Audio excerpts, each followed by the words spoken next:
Study पाठशाला के PYQ main series में आपका बहुत बहुत स्वागत है। 2016 के जो हिस्ट्री क्वेश्चंस हम यहाँ पे डिस्कस करने वाले हैं और कैसे उनको टैकल करना है वो भी देखेंगे और उनके पार्ट्स किस तरीके से उनको डील करना है वो भी यहाँ पे समझने की कोशिश करेंगे। ओके, सो पहला यहाँ पे क्वेश्चन आता है, explain how the appraising of 1857 constitutes an important watershed in the evolution of British policies towards colonial India। बहुत सिंपल क्वेश्चन है, सीधा क्वेश्चन है, कोई ट्रिक यहाँ पे डायरेक्टिव नहीं दिया हुआ कि डिस्कस करो, क्रिटिकली एनालाइज करो या कुछ भी इस तरीके से करो। तो यहाँ पे कीवर्ड्स कौन से आ जाते हैं, 1857 और evolution of British policies towards colonial India, की फ्रेज़ यहाँ पे आ गया। अब इसमें हमें 1857 को या फिर उसके कॉजेज़ या कॉन्सिक्वेंसेस नहीं बताने हैं, हमें यहाँ पे ये देखना है कि 1857 के बाद ब्रिटिश ने किस तरीके से पॉलिसीज़ बनाई हैं, किस तरीके से अपनी रणनीतियों को बदला है कि वो ज़्यादा अच्छे से रूल कर पाए इंडिया के ऊपर। उन्होंने क्या सीखा है 1857 के रिवोल्ट से। इसको हम इस तरीके से समझ सकते हैं कि ये लर्निंग्स क्या रही हैं, व्हाट आर दी लर्निंग्स। तो यहाँ पे लर्निंग्स की हम यहाँ पे बात करेंगे।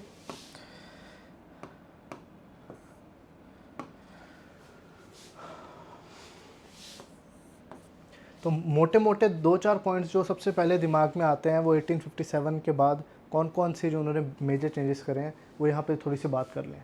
1857 में उन्होंने देखा कि इंडियंस के अंदर अभी भी अच्छी खासी यूनिटी मौजूद है। तो सबसे पहला जो पॉइंट उन्होंने देखा वो ये है कि जो यूनिटी है उसको ब्रेक किया जाए। Unity had to be broken, तभी वो आगे रूल कर पाएंगे। उसके बाद उन्होंने देखा कि जो सोशल रिफॉर्म्स हैं जो कि ये लोग कर रहे थे, राजा राम मोहन रॉय, ईश्वर चंद्र विद्यासागर और ऐसी पर्सनालिटीज़ के साथ मिलके, उससे इंडियंस में काफ़ी ज़्यादा रोष नज़र आ रहा था। इंडियंस काफ़ी ज़्यादा उसके खिलाफ थे। इंडियंस जो उस टाइम के थे वो इस चीज़ से तो बिल्कुल ओके थे कि आप हम पे राज कर लो, लेकिन हमारी सामाजिक रीतियाँ हैं इसके अंदर बदलाव ना करो।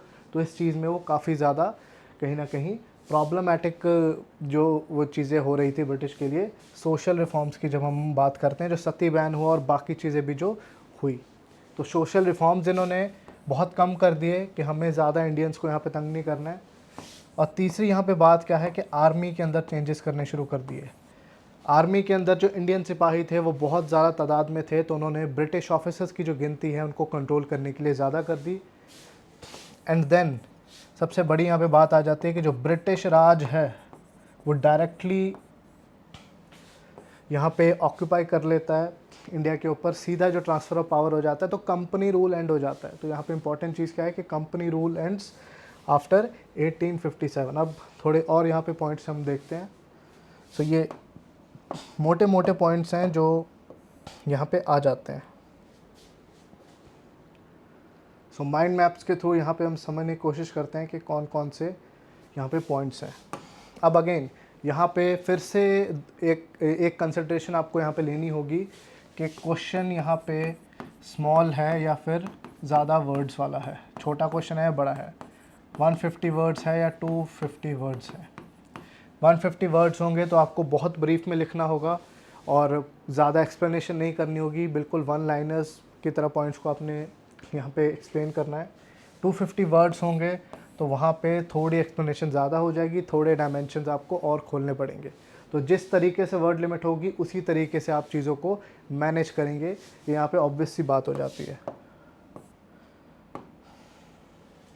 तो अगर इसमें हम ज़्यादा वर्ड वाला भी एक जो मामला लेके चलें तो यहाँ पे काफ़ी सारे पॉइंट्स मिल जाते हैं। तो फर्स्ट पॉइंट यहाँ पे आता है, that is transfer of power from the company to the crown. सबसे बड़ी जो चीज़ होती है तो सीधा ब्रिटिश गवर्नमेंट के पास यहाँ पे पावर आ जाती है। क्राउन का मतलब है ब्रिटिश गवर्नमेंट, क्योंकि वहाँ पे जो राजा या रानी होते थे उनके पास इतनी पावर्स नहीं थी। तो 1858 में जो क्वींस प्रोक्लेमेशन एक्ट यहाँ पे पास होता है, क्वींस प्रोक्लेमेशन एक्ट,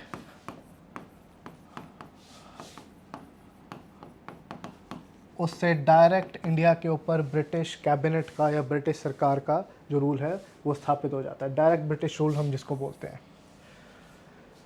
कंपनी जो है, कंपनी का रूल बंद हो जाता है और कंपनी का जो एक हम कहते हैं कि रेलेवेंस है वो भी बहुत ज़्यादा कम हो जाती है, ना के बराबर कहीं ना कहीं रह जाती है। सबसे बड़ा पॉइंट है company rule ends and establishment of the British Raj. Direct British rule यहाँ पे आ जाते हैं कहीं ना कहीं। और कंपनी के रूल की अगर थोड़ी सी यहाँ पे बात करें तो कंपनी एनेक्सेशंस बहुत ज़्यादा स्पीड से कर रही थी बिफोर द 1857 एनेक्सेशंस।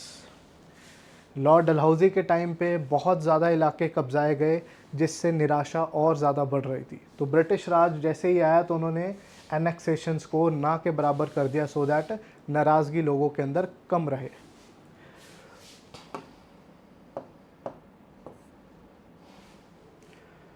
अब सेकंड पॉइंट यहाँ पे डिस्कस करते हैं, that is the reorganisation of the military. क्योंकि जो 1857 रिवोल्ट था वो सिपाही विद्रोह उसको माना जाता है, क्योंकि जो स्टार्ट है वो तो सिपाहियों ने किया था बंगाल वाले इलाके से, बाद में मेरठ से वो स्टार्ट होता है, चिंगारी बंगाल में उसकी कहीं ना कहीं नज़र आती है। तो मिलिट्री कंपोजिशन में यहाँ पे बदलाव किए जाते हैं। इंग्लिश जो ऑफिसर्स हैं उनकी गिनती बढ़ा दी जाती है,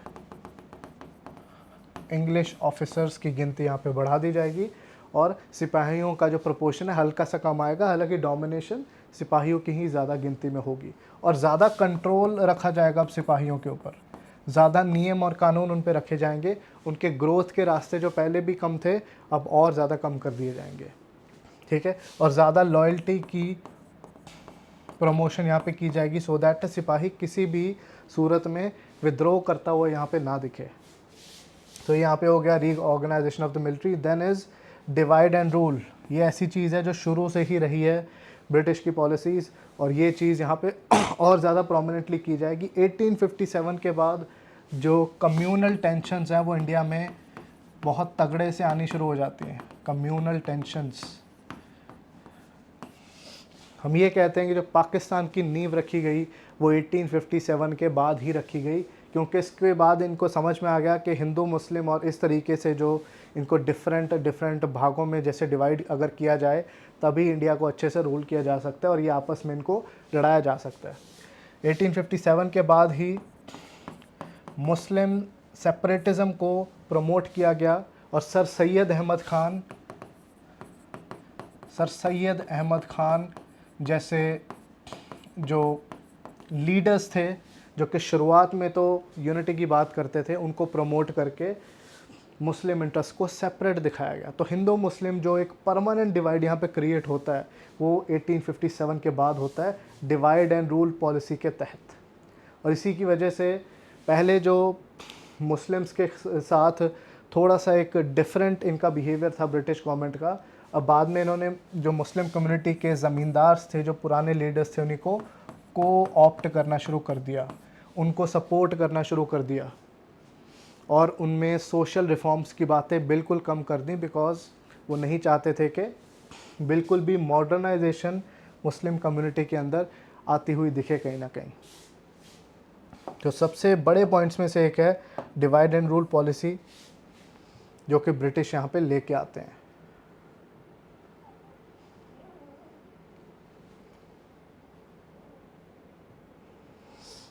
Now next point is British control and administration।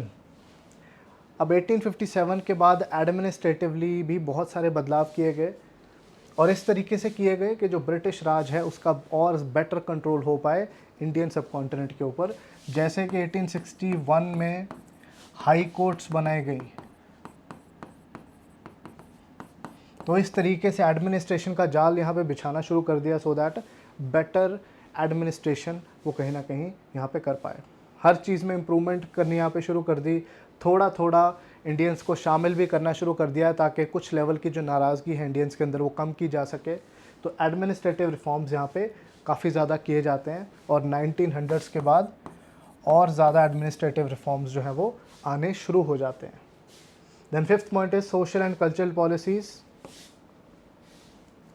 Social reform जो कि 1850 से पहले काफ़ी ज़्यादा ब्रिटिश उसमें इंटरेस्ट दिखा रहा था, उसमें इंटरेस्ट बिल्कुल ठप होना शुरू हो जाता है, क्योंकि उनको समझ में आनी शुरू हो जाती है कि इंडियंस हैं ज़्यादा सोशल रिफॉर्म्स को पसंद नहीं कर रहे हैं, तो नहीं कर रहे हैं तो उनको नाराज़ यहाँ पे ना किया जाए।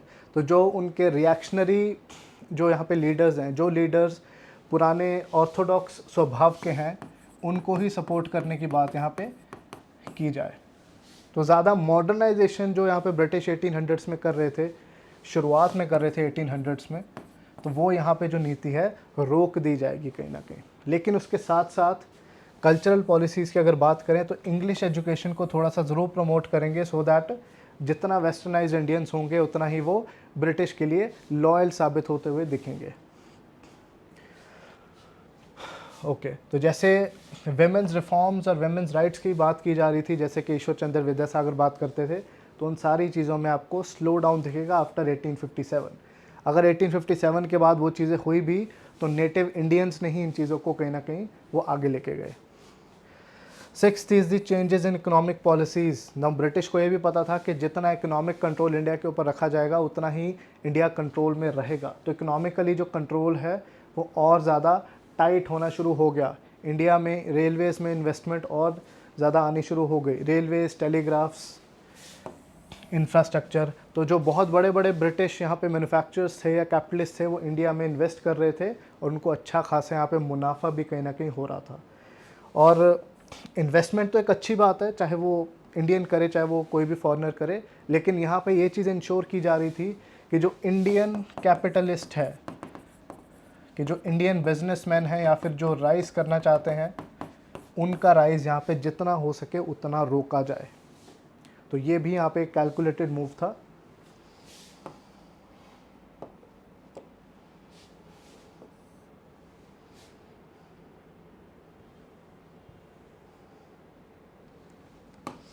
इसके साथ एक पॉइंट आप और ऐड कर सकते हैं अगर आप चाहें तो, that is the traditional zamindars and rajas were made as allies. जो पहले राजा महाराजाओं से कंपनी फाइट कर रही थी, उनके एरियाज़ को हथिया रही थी, इस पॉलिसी को बिल्कुल ही किनारे कर दिया गया। अब जो ट्रेडिशनल ज़मींदार थे और राजाज थे जिनसे पहले कंपनी वाले लड़ते थे, अब उनको एज अलाइज मान लिया गया कि आप हमारे अलाइज हैं और इन आपके साथ मिलके हम इंडियन सब कॉन्टिनेंट पे रूल करेंगे। लॉर्ड कैनिंग जो कि मौजूद थे 1857 के रिवोल्ट में, तो इन्होंने भी ये चीज़ को समझा कि ये जो इनके दोस्त थे राजा महाराजा और बड़े बड़े ज़मींदार, इन्होंने हेल्प करी थी 1857 के रिवोल्ट को क्रश करने में, तो इनकी फ्रेंडशिप जो थी वो बाद में भी काफ़ी सही साबित होती हुई दिखती है कहीं ना कहीं। अब इसमें कंक्लूड आप कैसे कर सकते हैं, how can you conclude? Conclude आप इसी तरीके से कर सकते हैं कि 1857 के बाद जो ब्रिटिश जो नेचर है, जो ब्रिटिश पॉलिसीज़ का नेचर है, वो हमें बदला हुआ दिखा तो, लेकिन उसके ऑब्जेक्टिव्स फिर भी सेम थे। ऑब्जेक्टिव्स फिर भी एक्सप्लॉयटेशन ही था, फाइनेंशियली फ़ायदा निकालना था और इंडिया से जितना मुनाफा हो सके उसको कहीं ना कहीं वसूलना था। तो तरीके भले ही बदले हों लेकिन ऑब्जेक्टिव्स वर द सेम। तो ब्रिटिश नेचर भले ही हल्की सी डिफरेंट यहाँ पे हुई हो, but same objectives were there. और इन्हीं ऑब्जेक्टिव्स के तहत ही जो नेशनलिज्म है वो पनपना शुरू हुआ, या फिर उसने और ज़्यादा स्पीड पकड़ ली, पनप तो पहले ही रहा था वो।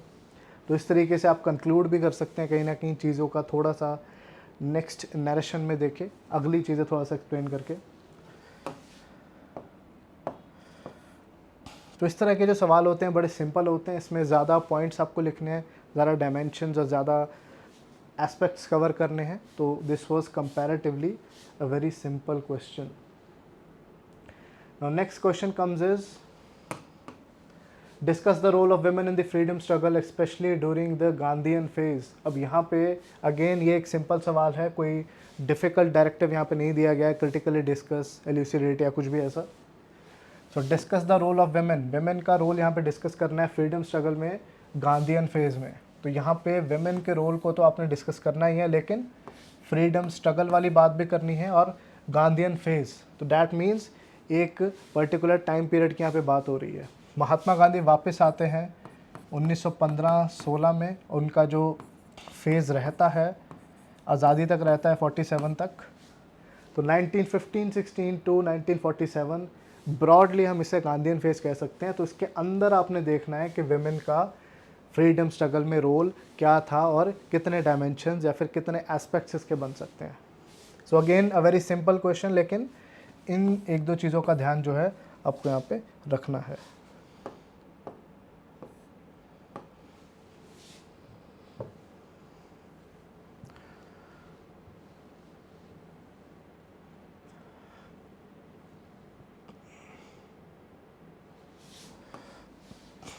सबसे बड़ी बात यह है कि जब महात्मा गांधी का इन्वॉल्वमेंट होता है, when we talk about Mahatma Gandhi involvement in the Indian freedom struggle, तो वो क्यों लोगों को अपने साथ जोड़ पाए, उसके पीछे एक दो कारण हैं। फर्स्ट यहाँ पे कारण क्या है कि महात्मा गांधी ट्रूथ के ऊपर चले और अहिंसा के ऊपर चले।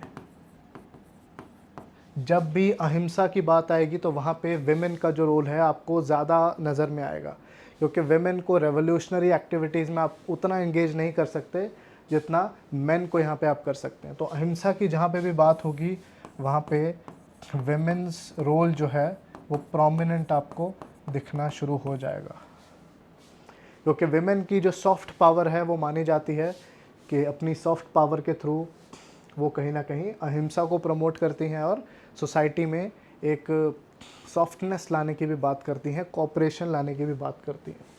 तो महात्मा गांधी का जो अहिंसा वाला एक मोड था उसमें विमेन का जो पार्टिसिपेशन था नेचुरली ज़्यादा होना था ही।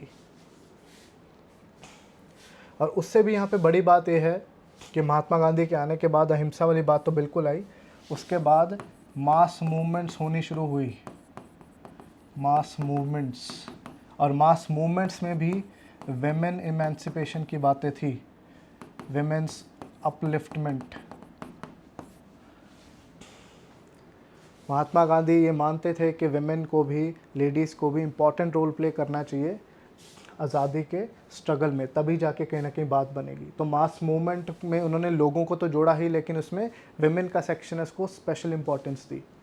एंड देन बात है कुछ सत्याग्रह जिसमें वेमेन का जो रोल था और ज़्यादा इम्पॉर्टेंट हो जाता है। फॉर एग्ज़ाम्पल सॉल्ट सत्याग्रह।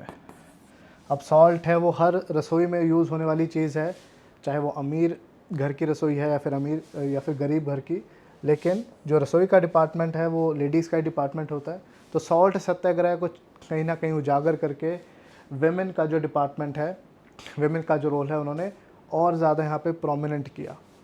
तो ये कुछ ऐसे पॉइंट्स हैं जिसकी वजह से 1915-16 के बाद आपको ज़्यादा विमेन का रोल दिखता है due to Gandhian ideology.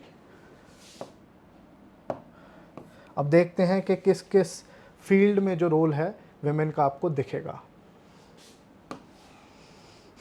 Mobilisation and mass participation.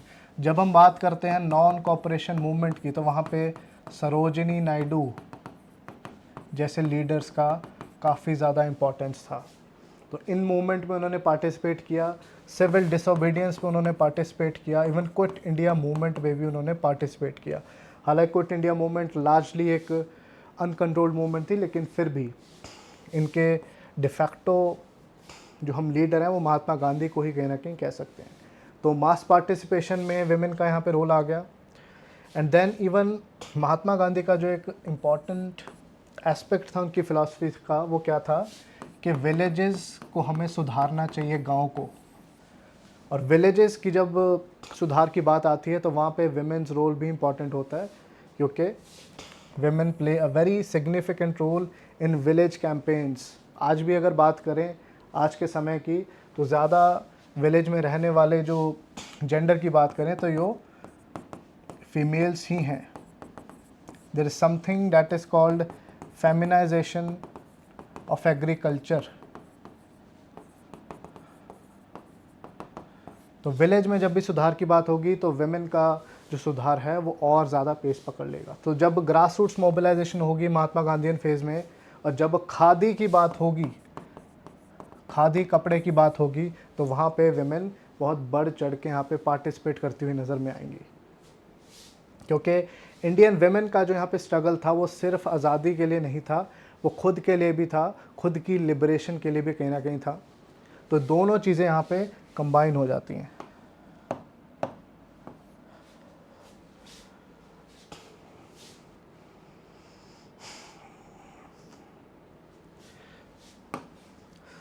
जब वेमेन यहाँ पे इंपॉर्टेंट रोल प्ले करना शुरू हो गई तो वहाँ पे लीडरशिप भी आना शुरू हुई और वेमेन की ऑर्गेनाइजेशंस भी बननी यहाँ पे शुरू हुई। हालांकि ऑर्गेनाइजेशंस पहले भी थी लेकिन अब ज़्यादा पार्टिसिपेशन बढ़नी शुरू हो गई। The level of participation increased. Participation का जो लेवल है वो कहीं ना कहीं आपको ऊपर जाता हुआ दिखेगा। फॉर एग्जांपल वेमेंस कॉन्फ्रेंस जो कि सरोजनी नायडू और कमला नेहरू ने 1931 में इस्टेब्लिश की थी, तो ये बहुत इंपॉर्टेंट ऑर्गेनाइजेशन कहना की हो जाती है। और इन्होंने ही बाद में डिफरेंट मूवमेंट में लीडरशिप देने का भी कहीं ना कहीं काम किया। तो लीडरशिप और ऑर्गेनाइजेशन स्किल्स की बात करें तो एक दो ऑर्गेनाइजेशन का एग्जांपल यहाँ पे आप देख सकते हैं। और एग्जांपल की बात करें तो जितने आप एग्जांपल गुड एग्जांपल डालेंगे एग्ज़ाम में, उतना ही आपको एक्स्ट्रा मार्क्स या फिर अच्छी मार्किंग के जो चांसेस आपके बढ़ते जाएंगे। रिमेंबर, वैलिड एग्जांपल्स आपको काफ़ी एक अच्छा एज देता है बाकी एस्पिरेंट्स के कंपैरिजन में। तो ये चीज़ आपको हमेशा याद रखनी है चाहे कोई भी क्वेश्चन हो।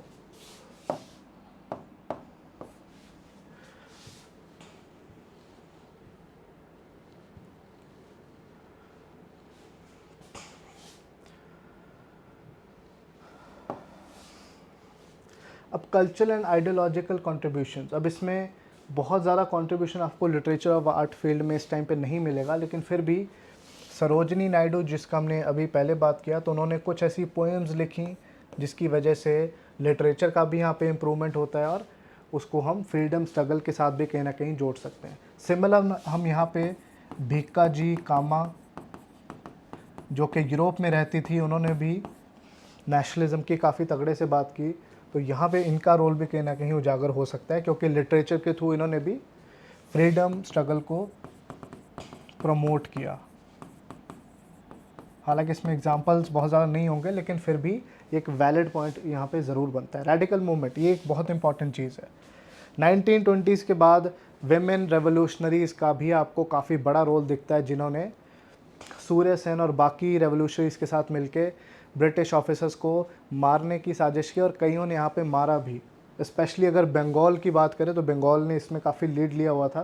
तो रेडिकल मूवमेंट में भी जो वेमेन का रोल है आपको बहुत तगड़े से दिखता है। फॉर एग्जांपल भीकाजी कामा जिसकी हमने अभी बात करी, एंड और एग्जांपल्स की अगर यहाँ पे देखें तो वो दुर्गा भाभी हो जाती हैं जो कि भगवती चरण वोहरा जो और इम्पॉर्टेंट रेवोल्यूशनरी थे उनकी वाइफ थी। और बंगाल में we had Pritilata Waddedar, Kalpana Dutta and so on. तो इस तरीके 2-3 एग्जांपल आप लिख सकते हो जिन्होंने ब्रिटिश ऑफिसर्स को मारने की कोशिश की और अटेम्प्ट्स किए। सो रेडिकल मूवमेंट में भी रेवोल्यूशनरीज वाले सेक्शन में वेमेन का रोल काफ़ी ज़्यादा यहाँ पे इम्पोर्टेंट था। स्पेशली जब हम बात करते हैं इनकी एसोसिएशन सूर्य सेन जैसे बहुत ही नामी जो रेवोल्यूशनरीज हैं उनके एस्पेक्ट में।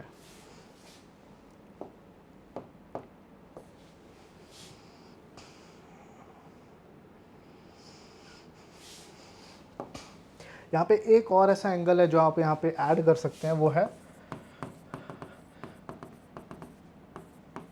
Business women. यहाँ पे बहुत अच्छा एग्जांपल आता है, डैट इज़ अनुसुईया साराभाई। ये अम्बालाल साराभाई की बहन थी। अम्बालाल साराभाई गुजरात के बहुत बड़े बिजनेसमैन थे उस टाइम पे, तो उनकी बहन थी। तो उनकी बहन होते हुए भी इन्होंने महात्मा गांधी का सपोर्ट किया जब भी अहमदाबाद मिल्स का जो इशू था 1917 में, जब वो एक सत्याग्रह चल रहा था अहमदाबाद में, तो उन्होंने महात्मा गांधी का सपोर्ट किया, अपने यहाँ पे भाई का सपोर्ट अम्बालाल साराभाई का नहीं किया। तो ये बिजनेस वेमेन भी जो कुछ थी उन्होंने भी इस तरीके से फ्रीडम मूवमेंट में या फिर कुछ सत्याग्रहों में हेल्प करी। तो ये काफ़ी इंपॉर्टेंट यहाँ पे पॉइंट हो जाता है।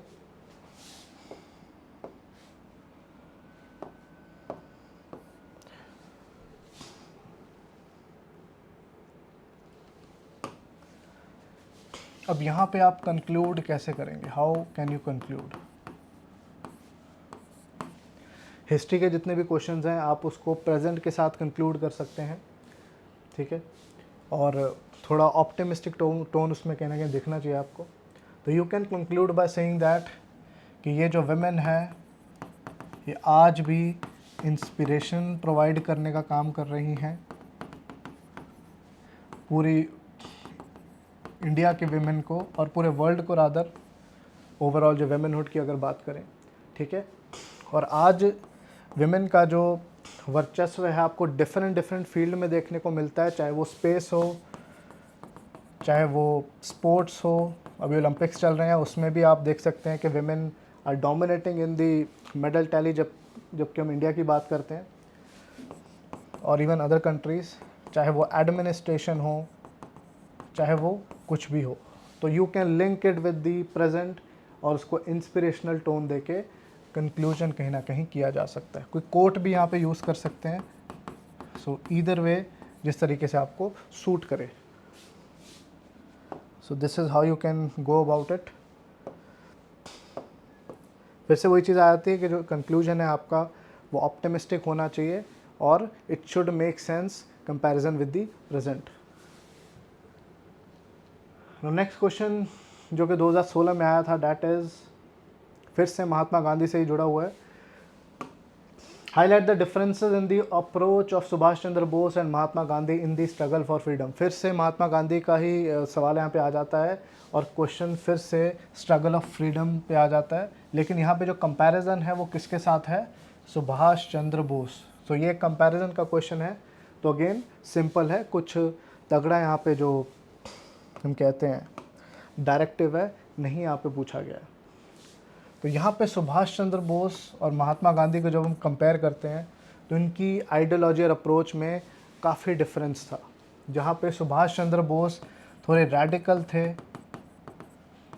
ये वॉयलेंस का यूज़ करने में भी बहुत ज़्यादा परहेज़ नहीं करते थे, यूथ को ज़्यादा अपील करते थे, एंथुसियाज़म इनमें ज़्यादा था,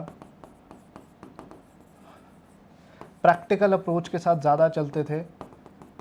वहीं पे महात्मा गांधी की अगर बात करते हैं तो वो कुछ मामलों में कंजर्वेटिव नज़र आते हैं, नॉन वायलेंस की बिल्कुल बात करते हैं, वायलेंस तो किसी सूरत में एक्सेप्ट नहीं करते, और यूथ को उतना ज़्यादा अपील नहीं कर रहे थे जितना कि सुभाष चंद्र बोस कर रहे थे, बाकी सेक्शंस को कर रहे थे, और थोड़ा आइडियलिज्म इनकी आइडियोलॉजी में दिखता है, जिसकी वजह से आइडियोलॉजिकल डिफरेंसेस आते हैं और सुभाष चंद्र बोस बाद में फॉरवर्ड ब्लॉक बना लेते हैं एंड कांग्रेस से वो निकल जाते हैं ड्यू टू दीज डिफरेंसेस। और एक सोशलिज्म का एंगल भी आप डाल सकते हो कि सोशलिस्टिक आउटलुक के थे सुभाष चंद्र बोस, वेरास महात्मा गांधी की अपनी ही एक फ़िलॉसफी थी। ओके, तो यहाँ पे जो सवाल है बहुत सिंपल है और इसमें सिंपल आपको कंपैरिजन करना है डिफरेंट एस्पेक्ट्स को मद्देनज़र रखते हुए।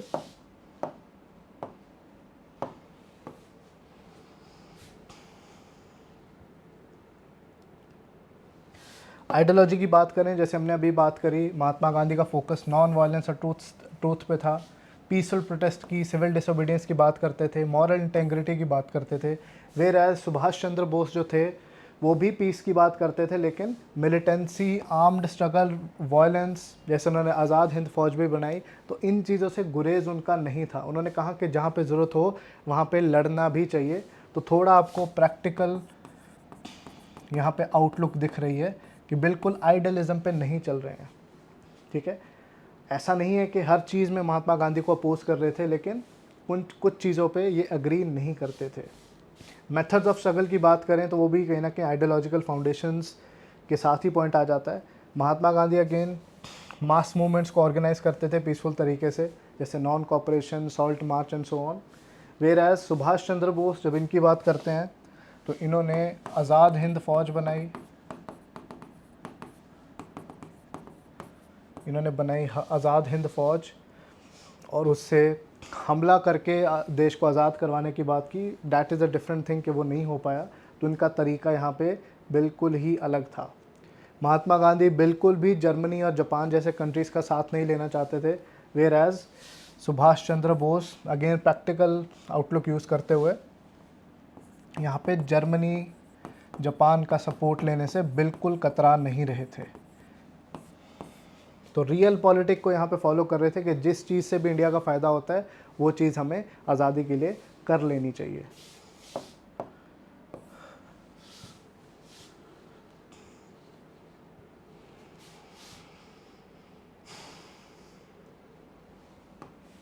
और जो पॉइंट्स आते हैं that is the post independence vision.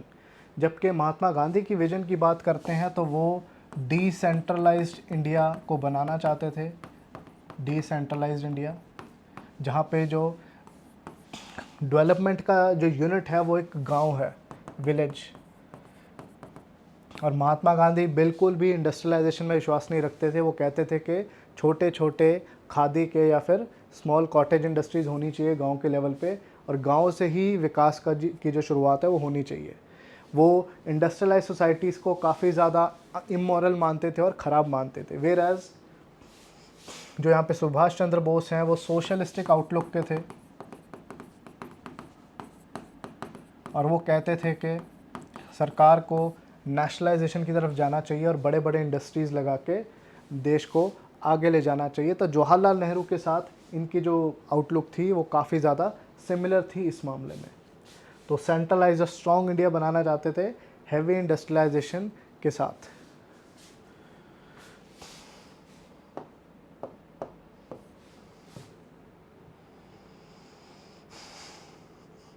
Violence और इन सब चीज़ों की बात हम यहाँ पे कर ही चुके हैं। Popular appeal and leadership style, तो लीडरशिप स्टाइल था बिल्कुल डिफरेंट था दोनों का। सुभाष चंद्र बोस थे वो बहुत तगड़े और एग्रेसिव करिश्मा के साथ दिखते थे। एग्रेसिव करिश्मा, एक एग्रेशन था उनके तौर तरीक़ों में, और महात्मा गांधी के तौर तरीक़ों में उतना ही कामनेस था। तो ये ओल्ड पीपल को ज़्यादा कहीं ना कहीं रिलेट करते थे, वेरा सुभाष चंद्र बोस यूथ को ज़्यादा रिलेट करते थे। तो ये कुछ डिफरेंसेस हैं जो कि यहाँ पे हाईलाइट किए जा सकते हैं इन दिस क्वेश्चन, ठीक है, क्योंकि यहाँ पे डिफरेंसेस की ही यहाँ पे बात की गई है।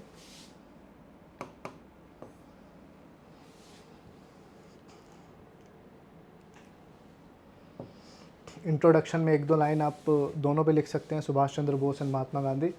कंक्लूजन की जहाँ बात करते हैं तो कंक्लूजन में फिर से हमें एक ऑप्टिमिस्टिक टोन यहाँ पे दिखानी है, जहाँ पे हम इस चीज़ को एम्फेसाइज़ करेंगे कि दोनों के तरीके भले ही डिफरेंट हों लेकिन इनका गोल एक ही था, और फिर भी एक दूसरे के रिस्पेक्ट करते थे डिस्पाइट द फैक्ट कि इनके बीच में डिफरेंसेस बहुत ज़्यादा थे। फादर ऑफ द नेशन का जो टाइटल था वो भी महात्मा गांधी को सुभाष चंद्र बोस जी ने ही दिया था। तो डैट शोज़ के डिफरेंसेस को अकोमोडेट करते हुए एक ही देश को आज़ाद कराने की बात कर रहे थे, and they had same goals after all, और वो at the end nation building को ही सर्वोपरि मान रहे थे। तो यहाँ पे दोनों के कलैब की बात करनी है, दोनों में सिमिलैरिटीज़ की बात करनी है देश के हित में जाके। तो this is how you can conclude this.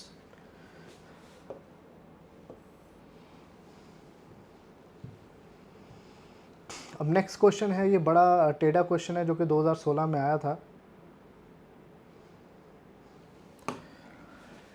The anti-colonial struggles in West Africa were led by the new elite of Western educated Africans. Examine, अब यहाँ पे हमें जो डायरेक्टिव है वो एग्जामिन का दिया गया है कि हमें हर एस्पेक्ट को अच्छे से स्टडी करके बताना है, और यहाँ पे फ्रीडम स्ट्रगल ऑफ अफ्रीका की बात की गई है कि अफ्रीका को फ्रीडम स्ट्रगल दिलाने वाले कौन लोग थे, जो कि वेस्टर्न एजुकेटेड अफ्रीकन एलीट थे। तो उन्होंने ही एंटी कॉलोनियल स्ट्रगल को यहाँ पे जन्म भी दिया और आगे ले जाकर सक्सेसफुली आज़ाद भी कराया। तो यहाँ पे आपको एक चीज़ समझनी होगी कि जब अफ्रीकन इंडिपेंडेंस की बात आती है, अफ्रीकन डीकोलोनाइजेशन की बात आती है, अफ्रीकन डीकोलोनाइजेशन की बात आती है, तो इनका जो प्रोसेस है वो इंडिया से काफ़ी अलग है। इनके जो मायने हैं, इनके जो कुछ फैक्टर्स हैं वो इंडिया से या बाकी कंट्री से काफ़ी ज़्यादा अलग हैं। अफ्रीका में tribes and local cultures exist करती थी, आज भी करती हैं, और जब यहाँ पे कॉलोनाइजेशन हुआ तो बहुत ज़्यादा इनके लोकल कल्चर को भी नुकसान पहुँचाया। जो यूरोपियंस हैं और यूरोपियंस की ही वजह से यहाँ पे क्रिश्चियनिटी का प्रचार भी उन्होंने किया, क्योंकि यूरोप उस टाइम पे सेकुलर नहीं था और कॉलोनाइज करने का उनका एक पर्पस था, उनका रिलीजन स्प्रेड करना, सो दैट यूरोप के अधीन रहें जितने भी देशों को वो कब्जा रहे हैं। सो क्रिश्चियनिटी हो गई, डिस्ट्रक्शन ऑफ लोकल कल्चर हो गया,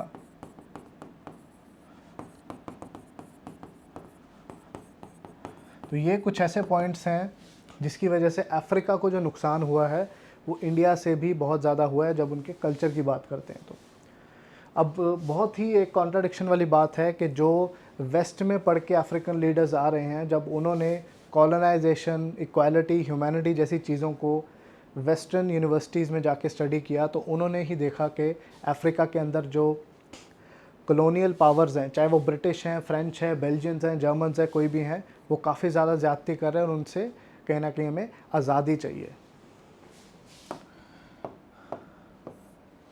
So here you have to consider a few points.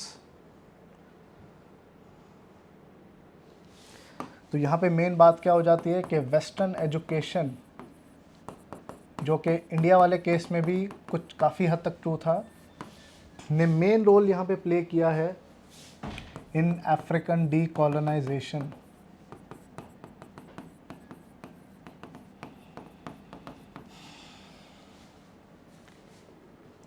कुछ ऐसे लीडर्स जो कि यूरोप में पढ़ने गए, उन्होंने जब रियल नेचर यहाँ पे स्टडी किया यूरोपियंस का, real nature of colonial powers, जब उन्होंने स्टडी किया तो देखा कि ये काफ़ी अच्छे से डिस्ट्रॉय कर रहा था अफ्रीकन आइडेंटिटी को, अफ्रीकन कल्चर को।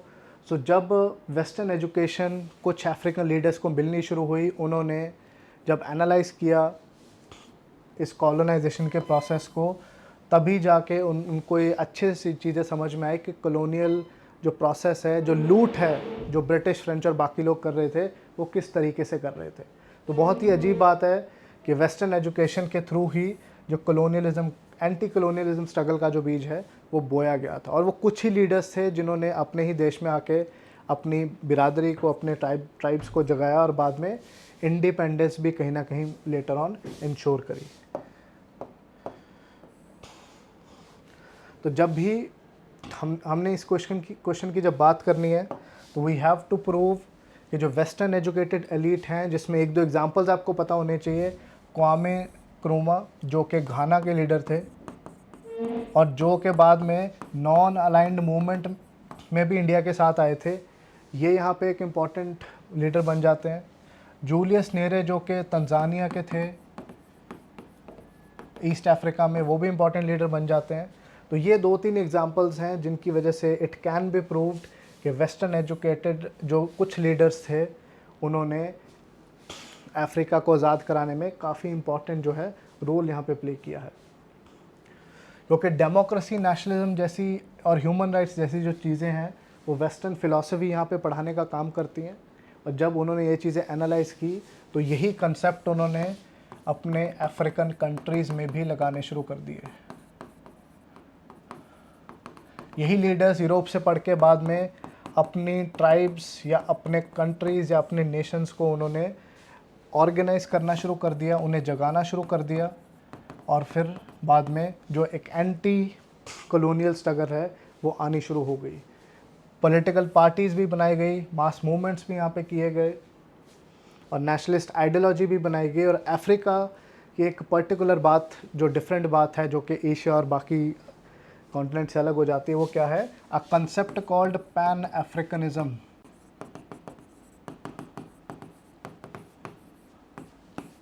Something called pan Africanism, that means कि पूरे अफ्रीका ने अपने आप को एक यूनिट की तरह देखा, इवन दो इंटरनली ट्राइब्स और अलग अलग भाषाओं या फिर अलग अलग चीज़ों में वो बटे हुए हैं, लेकिन फिर भी एक पैन अफ्रीकनिज्म का जो कंसेप्ट है, इस कंसेप्ट ने भी अफ्रीका को यूनाइट करने की बात की, जिसके अंदर कल्चरल रिवाइवलिज्म वाली बात भी हुई कि उनके जो ट्रेडिशंस हैं उनको वो ज़िंदा रखेंगे और कॉलोनियल स्ट्रक्चर्स को डिस्ट्रॉय करते हुए नज़र आएंगे। तो जब भी अफ्रीकन मूवमेंट की यहाँ पे बात होगी, तो पैन अफ्रीकनिज्म कल्चरल रिवाइवलिज्म, इस तरीके के फिगर्स जैसे कि क्वामे नक्रूमा, ठीक है, ये काफ़ी इंपॉर्टेंट यहाँ पे पर्सनालिटीज़ हैं, इनकी बात यहाँ पे ज़रूर होगी। अगर साउथ अफ्रीका की बात करें तो वहाँ पे अफ्रीकन नेशनल कांग्रेस थी,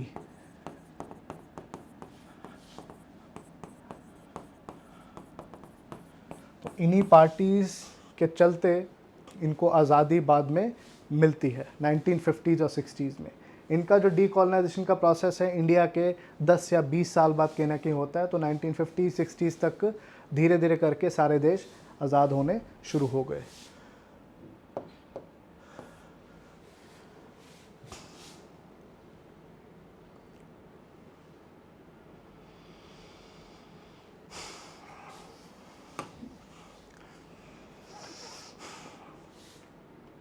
इसमें एक और यहाँ पे सोशल रिफॉर्म वाला एंगल भी आप डाल सकते हैं, जैसे कि उजामा इन तंजीनिया, ये वर्ड यहाँ पे इम्पोर्टेंट हो जाता है। उजामा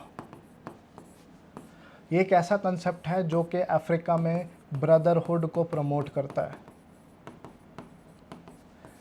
इस कंसेप्ट को आप सोशलिज्म से कहीं ना कहीं जोड़ सकते हैं, जबकि तंजानिया में ये डिसाइड किया गया था कि प्रोजेक्ट्स को नेशनलाइज किया जाएगा, सब ट्राइब्स के बीच में भाईचारे को बढ़ाया जाएगा और सारे देश के लिए जो डेवलपमेंट का काम है कहीं ना कहीं किया जाएगा। तो एंटी कॉलोनियल स्ट्रगल सिर्फ आज़ादी लेना नहीं था, वो नेशन बिल्डिंग भी थी, जहाँ पे उजामा जैसे कंसेप्ट हैं जो कि तंजानिया कंसेप्ट है, यहाँ पे यूज़ किया गया था।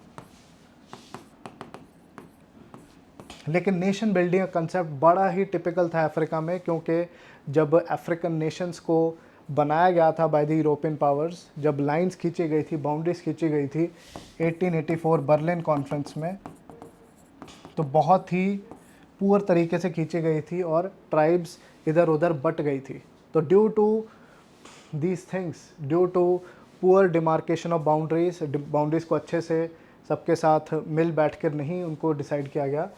ट्राइबल जो कॉन्फ्लिक्ट्स हैं अफ्रीका में आज भी चलते हैं, ट्राइबल कॉन्फ्लिक्ट्स।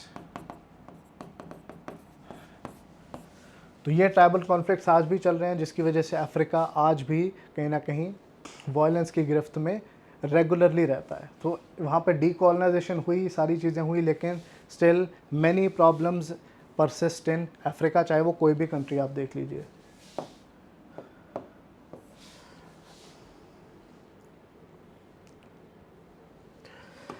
एंड में कंक्लूड करते हुए आप कुछ पॉइंट्स कह सकते हैं कि भले ही कुछ लीडर्स ने अफ्रीकन इंडिपेंडेंस में हेल्प किया, लेकिन बाद में वही लीडर्स इवन डिक्टेटर्स भी बने। अफ्रीका में डिक्टेटरशिप काफ़ी ज़्यादा दिखी, उसके बावजूद भी ट्राइबल वॉरफेयर चल रहा है, जिसकी हमने अभी बात की। जो डेवलपमेंट है वो ना के बराबर है, अगर है तो कुछ ही हाथों में सारी डेवलपमेंट है। सो डेवलपमेंट बहुत ज़्यादा लॉपसाइडेड है। तो आज़ादी के बाद भी बहुत सारे इश्यूज़ हैं जो आज भी जिससे कहीं ना कहीं डील कर रहा है, जब हम बात करते हैं अफ्रीका की। और 1994 में जो रवांडन जेनोसाइड हुआ था, जो कि एक छोटा सा कंट्री है सेंट्रल अफ्रीका में, वो इसका बहुत तगड़ा एग्जाम्पल है कि कैसे एक ट्राइब ने दूसरी ट्राइब के लाखों लोगों को मारा due to the small differences जो कि कॉलोनियल पावर्स क्रिएट करके गई। सो कंक्लूजन में आप यही चीज़ें यहाँ पे दे सकते हैं कि ये जो प्रोसेस था उसके अंदर बहुत कमियां थी, और जिसकी वजह से अफ्रीका में आज भी कुछ प्रॉब्लम्स दिख रही हैं, लेकिन आप ऑप्टिमिस्टिक टोन देते हुए कुछ यहाँ पे सॉल्यूशंस भी सजेस्ट कर सकते हैं कि किस तरीके से अफ्रीकन यूनियन है, जो कि एक ऑर्गेनाइजेशन है, AU अफ्रीकन यूनियन, वो किस तरीके से यहाँ पे काम कर सकता है अफ्रीका की डेवलपमेंट के लिए।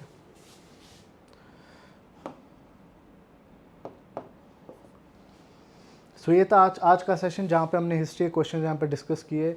हम अगले सेशन में 2017 के डिस्कस करेंगे, तो तब तक आप रिवाइज करते रहिए, क्वेश्चंस के डायनामिक को समझिए और आंसर के स्ट्रक्चर को समझ के उनको प्रैक्टिस करते रहिए। जय हिंद।